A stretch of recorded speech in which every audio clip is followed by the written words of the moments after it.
Season 6, Episode 2, an Uppy or Downy. And a warning, this episode discusses the fatality of a child. Are you an Uppy or a Downy? Asks Alan. We have reached the lowest watermark on this show, says Trajce. Alan is entertained by Sara's social media post about universal in public facilities. Are we living for design or are we designed for living? Queries Trajce. Alan introduces the idea of prosecution of designers, and if you haven't listened to our live episode released last week concerned with that specific topic, then go and have a listen to it first. Trajce pontificates on causational chains of responsibilities that allegedly caused. Sara recalls the media reported incident of a badminton racquet malfunction and splintering that allegedly caused the fatality of a child. She advocates for human factors approaches when integrating technologies in work systems. Enjoy. Welcome to the system.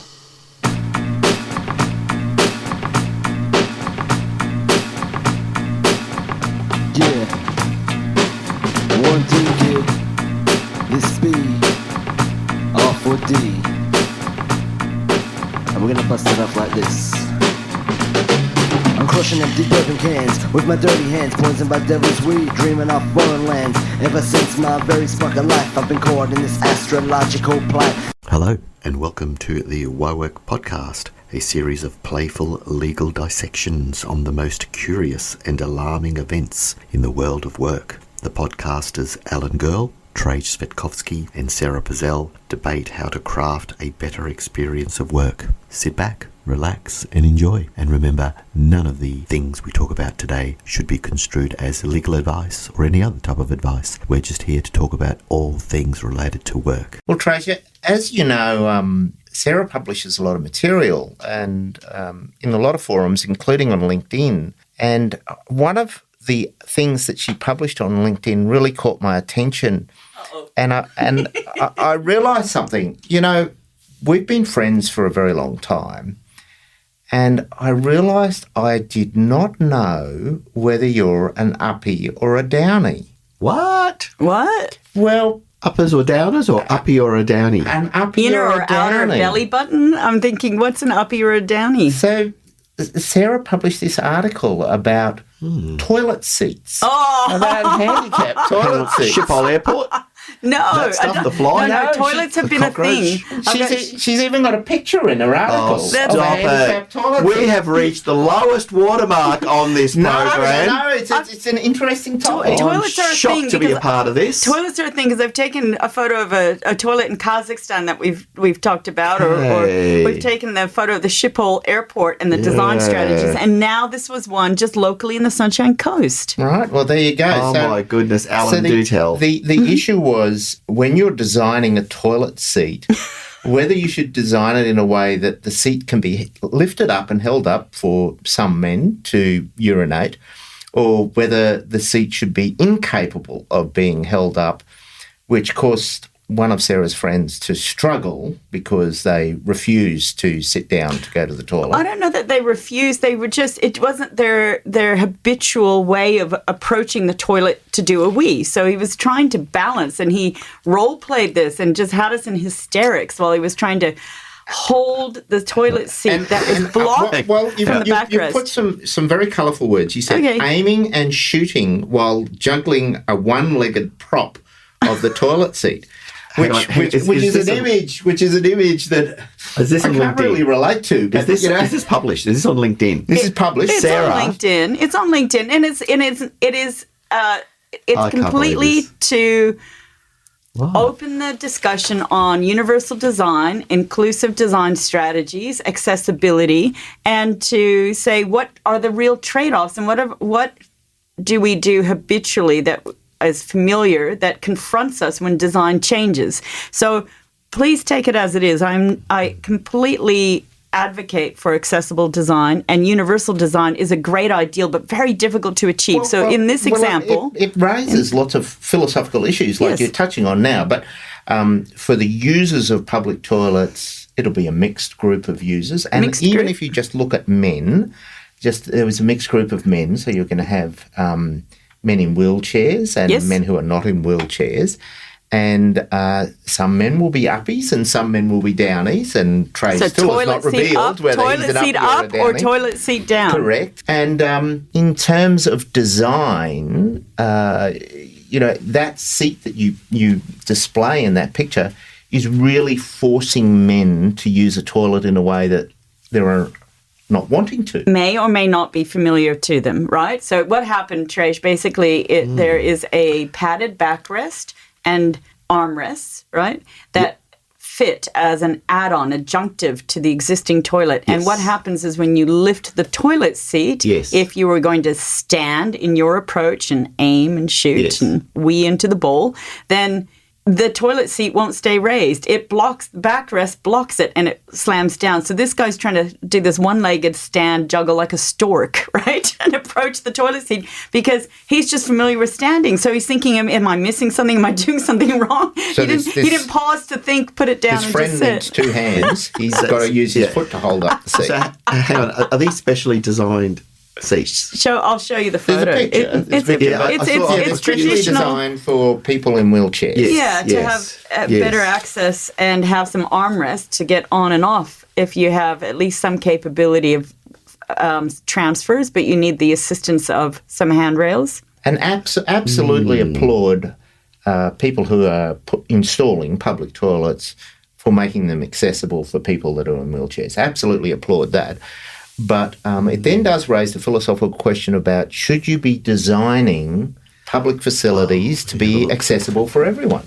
And why not, right? And if you are, what trade-offs are you making, and has that been considered? So I just questioned whether or not the designers that did an aftermarket add-on to the existing toilet, right? Because they then, the facilities owners become the designer. They've changed the design of that toilet, just like you can talk about the design of a truck when you change it in workplace premises, right?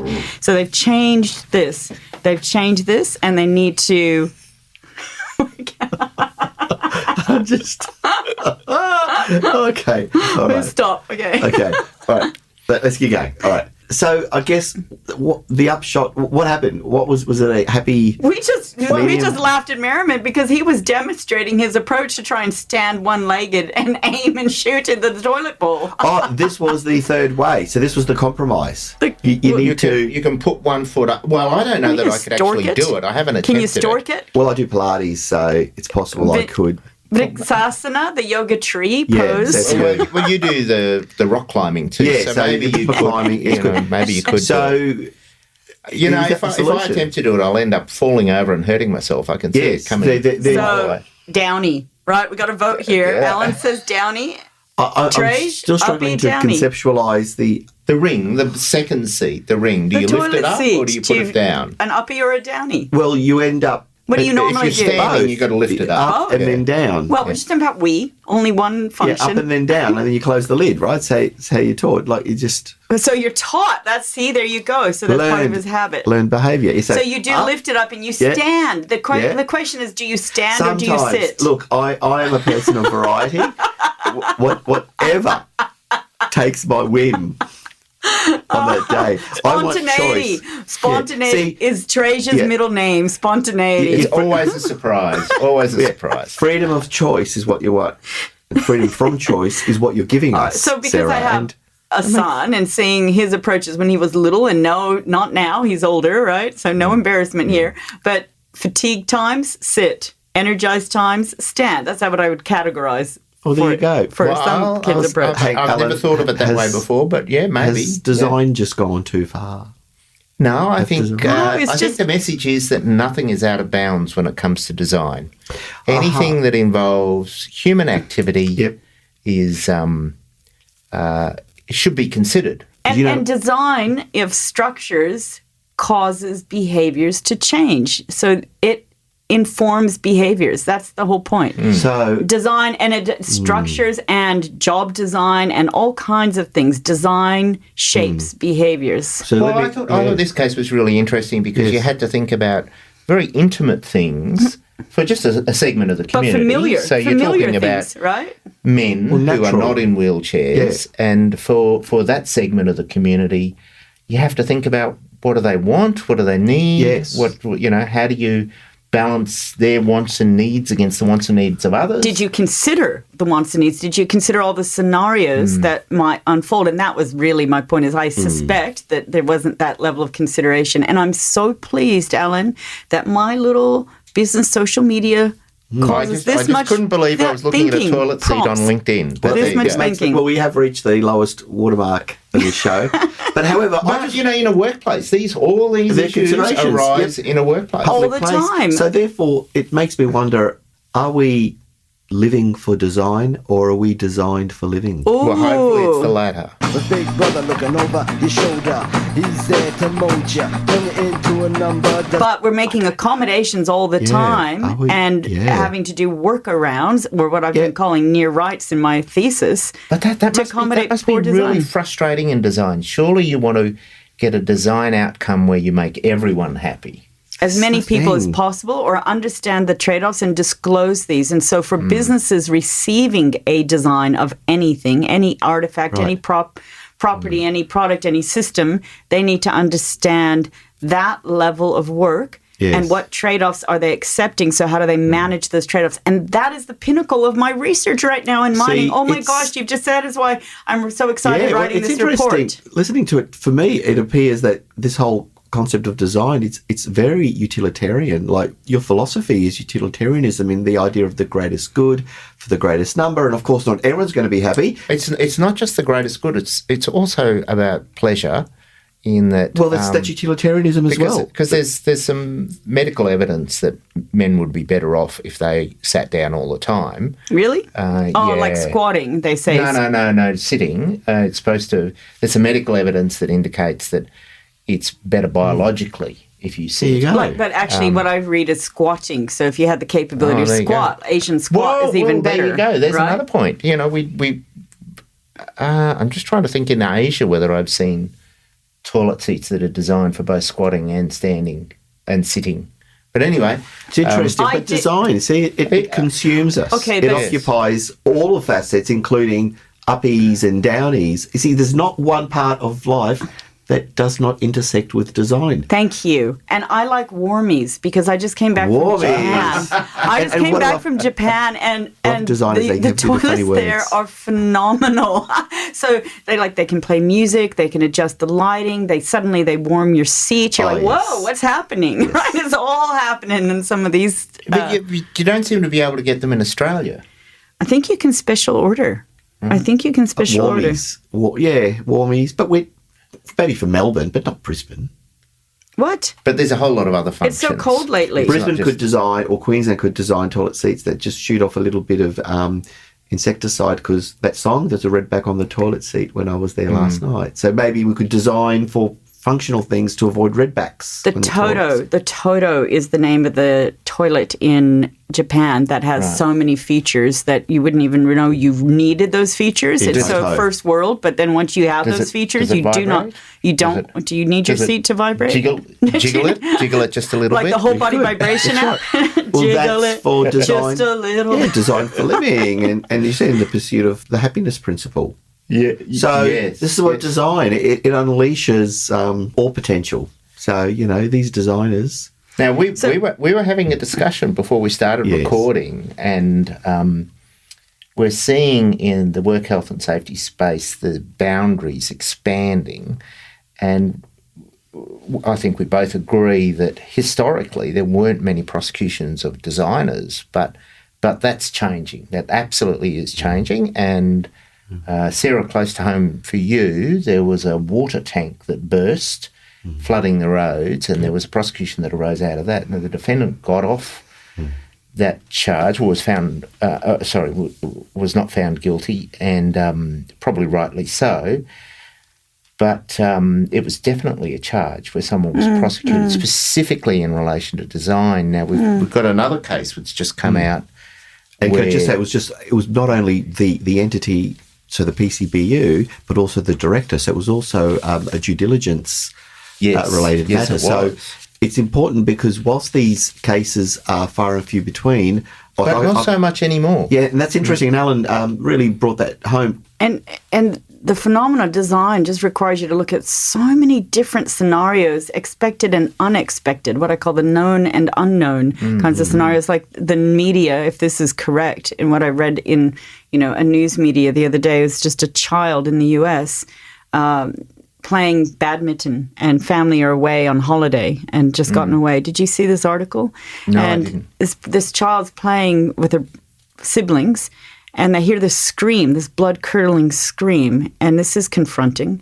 So while the child was playing, and they have like a little timber paddle to hold on to, and the racket, and the join of the racket is metal structure. It dislodged while she's hitting the little birdie, and a splinter of the racket pierced her skull and has killed her because it broke mid-play. So product design, things that I don't think you could even fathom. And it really pays to look outside your industry if you're a workplace, if whether it's product or system design, technology design, and continually to test the scenarios and evaluate in an agile manner, have whoever's sponsoring this technology. And I'll speak about this again, because once you tell your case, I'm going to talk about, again, the human readiness levels, which are systems-based considerations of accepting and adopting design changes, whether it's the environment or technology. So I'll hold that thought. I'll get back to it. We all have access to Australian standards for different reasons, but for the average punter, for the average PCBU, getting Australian standards is astronomically expensive. You might be paying $200 a standard, and you might end up downloading 5 standards before you find the thing that you actually want, and codes of practice. I wish they were freely available, because if they're asking you to comply with standards, then you should have them accessible. It's tough. It's tough. And so for the average PCBU, design is a really difficult issue to deal with. And PCBU, again, is person conducting a business or undertaking. So yes. what we commonly think of as a workplace. Or broadly. as a business, yeah. Business, yeah. Welcome to the system. Yeah, it's funny because when I've often thought about design, and indeed you just reminded me with the badminton many years ago, maybe 30 or 40 years ago.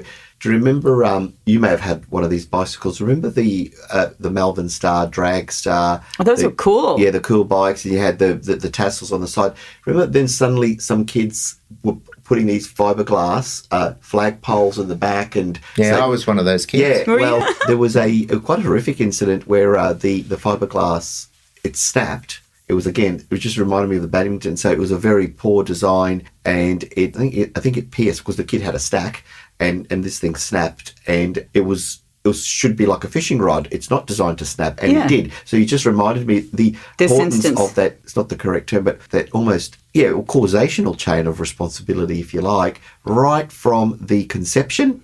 So from that original blueprint, from that plan, right to the product itself, and then right to consumption. So from conception to consumption, you've got this chain of responsibility on the designer. And although many times, like we talked about, legal courts just want to find human behavior at fault and close the case rather than go through the complexities of understanding quote-unquote a socio-technical system where you can link factors from design. So most of the times it's just abandoned, right? And you know what? I'll be the first to put my hand up. The very first case I ever did, prima facie, it looked like a design issue. It involved a gate in the Sunshine Coast region. There was potentially some evidence to suggest there could be design, but ultimately it's just a lot more rational. I nearly said easier, but it probably is. It's all rational to just look at the outcome, who was responsible on the day and what happened, rather than perhaps going deeper and looking at the discovery of the design issue. So I think generally we tend to shy away from design cases, but Alan, as you've rightly pointed out, there are a lot more that are coming to the surface. Yeah, I've got a few on the go at the moment. There you go. There's a concept that doesn't appear in the Work Health and Safety Act, but chemical engineers are very familiar with, and it's the concept of fail-safe. Yes. Yep. So if something fails, it fails into a safe condition. And I think I know the gate case that you're referring to. And the gate was designed to operate beautifully when it was operating properly. Correct. But they just hadn't thought about, what if it fails? What happens if it Yes. fails? And it's the what-if scenarios. It's the what-if scenarios. So I grew up, I've told you about my father's work in simulation, modelling and simulation and animation in the 70s, before it was a thing. So I grew up as a 3-year-old with the discussion and drawing on the chalkboard while my father worked, and all he was doing was focusing on what-ifs in mind design, right? And I just assumed that's how the world worked. So I'm sure that somehow planted a little kernel of interest in my mind here and after about everything I pursue. I was just more interested in the human stuff rather than the big truck stuff, but the combination of the two, that's the nexus of the two that you're testing all the time, right? The impact of design on human behaviour and et cetera, vice versa. Those seminal aspects, the design, it's everyone's more interested in the outcome, and they're more excited about the catastrophe rather than... But so often the catastrophe is a consequence of the design thinking not going far enough. A downstream consequence of poor design thinking. Hence my advocacy again and again for embedding design thinking in the fabric of the way organizations work. Tell us about this case. Yes, it's no longer abstract. We now are seeing a trickle of finalised, when I say finalised, I mean court-processed matters involving squarely designers. Well, yeah, and what we're seeing in the work health and safety in the prosecution space for work health and safety and other safety regulators is that the scope is growing. It's getting bigger and bigger. So I've got one at the moment. I can't talk a lot about it, but it's an incident that happened with a vehicle, and it's a design issue in that the vehicle, the aspect of the vehicle wasn't designed to fail safe. Now, historically, the work health and safety prosecutors or work health and safety regulators would not look at road vehicles, but now they are. So that's just one example of areas where it's expanding and growing. I've got some road stories to tell you later, so please don't let me forget that either, all right? So keep going, keep going. Design, because we know, many other readers may not know what the definition is, but there is a definition in the legislation, in the work health and safety legislation, and it relates to design. And often, look, it's not looked at much, certainly historically, but it's there. So the first takeaway is a design duty of care does exist. Now, I've got, in terms of the impact that a regulator can have, I've got another one where it's again, I can't talk a lot about it because it's not public at the moment, but an international importer of electrical equipment which didn't meet the Australian standard, or at least the inspector believed that it didn't meet the Australian standard for this particular electrical appliance. And so issued a prohibition notice saying you can no longer import this object into Australia. The consequences of the prohibition notice, it's millions of dollars. So that's right. If you think about the web of responsibility, let's use a travelator as an example, or a really big thing, a big piece of steel, a big piece of Stahl and Beton, as the Germans would say. Lots of pinch points on a travelator. So you have a supplier of this. I'm putting this in any order: a manufacturer, a designer, an installer. And if that SMDI, if all of those have a national presence pursuant to the corporations law, and they will, technically, concurrently, the supplier, the manufacturer, the designer, and the installer of that item of plant, let's call it the travelator, could be caught in that web of responsibility.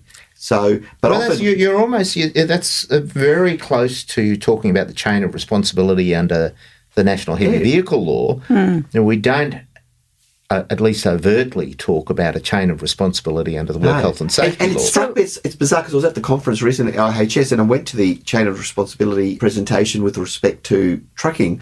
But in my mind, this is a broader construct than the trucks. This chain, because the causational chain, that's a legal term, this idea of linkage of responsibility has been around, modern legal developments, But it's interesting. A lot of people just assume, well, I didn't design it. I just installed it. I didn't supply it. I just manufactured it. You could all be caught under it. So I just presented at the Rail Industry Safety Standards Board's 2024 Safety Conference. I was in Melbourne, had a great time in Melbourne, great fun. And at this conference... When was that? Did I miss you? You probably did. Oh, you probably looked at the I was avoiding. looked at the tracker and going, Trajce's in Melbourne. I won't call him. I would always look you up, Trajce. That's South Bank. Promenade. Wearing my scarf. In fact, you know who I ran into? You won't believe this.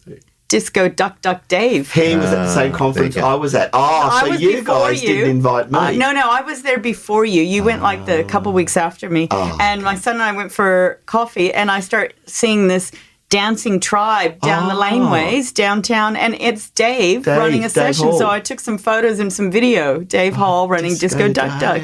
Now, then you know you're in Melbourne. You're really in Melbourne if you come across Disco Duck Duck, right? That's Dave. brilliant. Yes, sorry. Side note. Okay, so I'm presenting at what they call this RISSB RISB, right? And the big joke was some students presented and they wanted a RISB Frisbee, and I think RISB agreed that they're going to now produce some RISB Frisbees. Okay, so you will never forget the name RISB Frisbee. So I'm presenting at this event, and it was great fun. And because you talked about causational pathways, I was advocating for rail industry to put this into their procurement documents, that they ask anyone supplying them with engineering services, with products, with new technologies, with a new crossing, a new tunnel, an environment, whatever it is, there must be some requirements for the supplier and the designers to disclose what level of testing they've done for human readiness.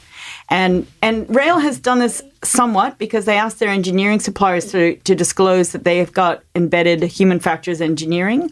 But I'm saying take it further. So you know how I've been talking about these human readiness levels? Well, there is a legal obligation, but it's very rarely enforced. Yeah, it's there. Yeah. It's there in the Act. About your obligation for design. So this is spelling it out. Let me know what I'm inheriting and what have you done to prepare, as you talked about the toilet seat when we started, right? So I'll give you the three phases, right? So you can find this in the literature. Originally, when technology was designed in the 70s, NASA came up with 9 stages for technology readiness for their design. And the human factors researchers led by Micah Ensley, is a very famous cognitive human factors researcher, led her master's student to investigate, well, what happens if you look at the human readiness in a system, an organizational readiness or people and process to receive this technology. So they did this side-by-side analysis with the NASA technology readiness levels with human readiness levels. So you might be able to use this in your cases, all right? Some inside scoop. There's some good IP developing here, helping you out, right? So there's 3 phases and 9 stages. And I've simplified this for my clients. And the phrase that I use now, or the terminology I say, is first, is there a way? And can you play? Second. And third, can you stay? Is there a way? Can you play? Can you stay? So the first phase is basic human research. It's fundamental, like, how heavy does this phone weigh in my hand, and can I tolerate that? What you think of the real fundamental ergonomics. And then you start to say, well, who does it include and exclude, like the toilet seat, right? The anthropometrics, the populations of users. And then the third stage is a little bit more about start to get into usability, but it still is basic human research guidelines in terms of like, well, if I look at the screen, is it legible against the contrast? Can I make sense of the words, right? Is there a way? Number 1. Then you do, can you play? And those are all your stages of focus groups. Focus group trials, you start to look at task-based analysis, which I love, right? Can you analyze all the tasks and then start to say, in the context, is there actually a way that you can do some prototyping and mission-relevant simulations? Then you take it to design fully matured. Is it actually going to support us in our tasks? Then you start to go to that next phase. Will you stay? That's production and deployment. So that's actually saying, let's test it in real-world operations in a safe way, fail safe, right? First, right now, let's just test it where it's really protected. And you might have simulation and animation in all kinds of ways. Or you may have paper boxes, cardboard boxes that you've used for your modeling and simulation. Whatever it is that you're just starting to play with it and then bring it into a real environment with real users, but still very controlled and protected, and then graduate up that level to look at mission relevant scenarios so that you're looking at different cases, different ways and contexts that will be used. That's your design verification, your approvals. But the last stage, 9, I love it because that's your resilience engineering. That's, if I'm a sponsor of this technology, I don't just hand it over from project management and here you go, operations, deal with it. It's, we have sponsored this technology and we're accountable on an ongoing basis for how it operates. We're accountable to evaluate successes, to start to understand where the exposures are, what the trade-offs are, what are the causational pathways, what's the notification about erosion of the system, who's being informed, do they have adequate decision-making, what's fail-safe A, B, and C. And every time there's a new situation, like a girl playing with a badminton racket and it splinters and falls off, you learn from that. But equally, how are you continually propping all the things that you assume will keep going right? How do you keep propping that to build resilience? That's the 9th stage, and that is from waterfall to agile project management. And that's where companies can really improve incredibly, still having that dynamic system. So that might help you. I'll share all the literature. It's available freely, open access too, but that might help you in some of your cases. But I'd love to see organizations say, before you hand this technology to me, I want to know what level of preparation, how far did you get in the research of human readiness? And I'm doing this with 2 technologies in mining right now. I'm doing this with education material on notepads that are interactive and the visual remote guidance headwear. And I'm doing all of these levels of research up to level 7, stage 7, phase 3. Looking at a less complicated scenario, I feel for some of the manufacturers of or designers and manufacturers of, let's say a door with hinges, and they import, for example, a material, let's say welding material, to put the door, like a half-ton door on a hinge. But let's just say they procure it from an overseas supplier because it's cheaper. But of course, that allegedly was to standard, that metal, but let's say it's a weaker metal, and then that door falls off and kills somebody. Who's to blame? And who is to blame? That overseas manufacturer who used a lower grade metal. Or is it the customer who had a constraint on cost? So this is the thing, this chain. So we're not going to worry about... So if there are constraints, has it been disclosed? Correct. So we're not going to worry about the overseas because that's impossible. However, we will be concerned with that person who imported that particular product in order to produce it. And then further along, was it tested adequately? Does it fall on the ultimate consumer of that, who happens to be the employer of the person who's passed? So we called it a chain. I liken it to a bit of a web. Nexus web. I think of it as a spider web with little intersecting points. Or if you want to look a little more happy, you can think of it as lily pads where frogs jump. Yeah, because for example, the plans. The plans would say use welding metal, whatever, to weld these hinges together. Well, what you're highlighting in the steel. Side of things, it's a big issue. Issue. So if you buy steel from an Australian supplier, they will tell you to what extent it meets Australian standards. That's right. But if you buy the steel from an overseas supplier, it won't have the same level of certification. Well, where it gets complicated is if you commingle, for example, Australian-approved steel with imported components that may be connected to that Australian component, that's where it gets murky. And this is where I think designers need to be razor sharp to know, what are my ingredients? I'm cooking this thing, what's going into it? And that, I think, it's going to become problematic. Well, the overseas steel is highly competitive on a price point. That's right. You're right. The designer has to think about how critical is this piece of steel? Yeah. What is my design? Let's use the vernacular. What is my design being cut with?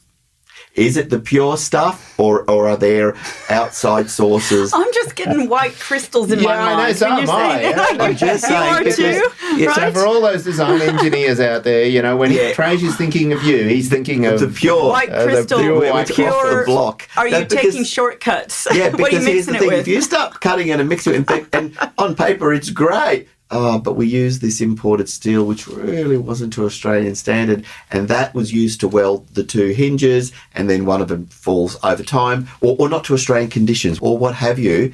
On paper, it may look great, but I do believe designers. You've got to ask the question of, if it fails, what will happen? We hope you enjoyed that episode of Why Work. You've been listening to Trajce, Sara, and Alan. And if you'd like to know more about some of the things we've talked about today, please subscribe, and we'd be more than happy to provide you with information, names of cases, and other things that may interest you.